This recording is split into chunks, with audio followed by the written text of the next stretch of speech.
महाकालाय नमः। ओम महाबलावराय नमः। ശിവരാത്രി ആഘോഷങ്ങൾക്കായി ആലുവ ശിവക്ഷേത്രവും മണപ്പുറവും ഒക്കെ ഒരുങ്ങിക്കഴിഞ്ഞിരിക്കുന്നു. ഭക്തജനങ്ങൾ രാവിലെ മുതൽ തന്നെ ഇവിടേക്ക് എത്തിക്കൊണ്ടിരിക്കുകയാണ്. രാത്രി മുതലാണ് ബലിതർപ്പണം അടക്കമുള്ള ചടങ്ങുകളിലേക്ക് കടക്കുക. എത്രാമത്തെ തവണയമ്മ ഇവിടെ ആലുവ ശിവക്ഷേത്രം? വർഷം.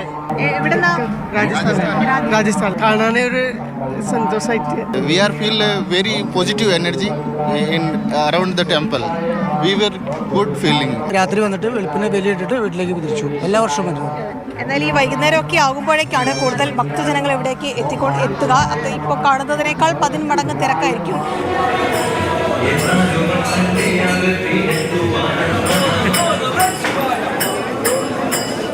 ശ്രീകണ്ഠേശ്വരം ക്ഷേത്രത്തിൻ്റെ പരിസരം നോക്കിക്കഴിഞ്ഞാൽ അറിയാം ഈ പ്രഭാതം ഭക്തർക്ക് എത്രമാത്രം പ്രധാനപ്പെട്ടതാണെന്ന്.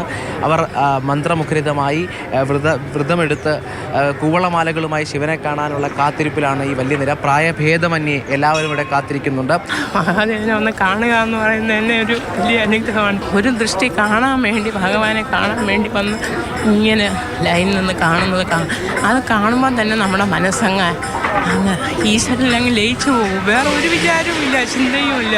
ഒരു പ്രത്യേക ഒരു അനുഭവം ഇവിടെ അന്നേർക്ക് അനുഭവപ്പെട്ടു. നീ നേരിട്ട് കാണുക, എനിക്ക് ഭഗവാനെ കണ്ട് വണങ്ങുക. ശ്രീകണ്ഠേശ്വരം ക്ഷേത്രം അക്ഷരാർത്ഥത്തിൽ ഈ പറഞ്ഞ പോലെ ഭക്തിസാന്ദ്രമാണ്, മന്ത്രമുഖരിതമാണ്. ഇനി ശിവരാത്രിയിലേക്കുള്ള കാത്തിരിപ്പിലാണ് ഇവിടുത്തെ ഭക്തർ.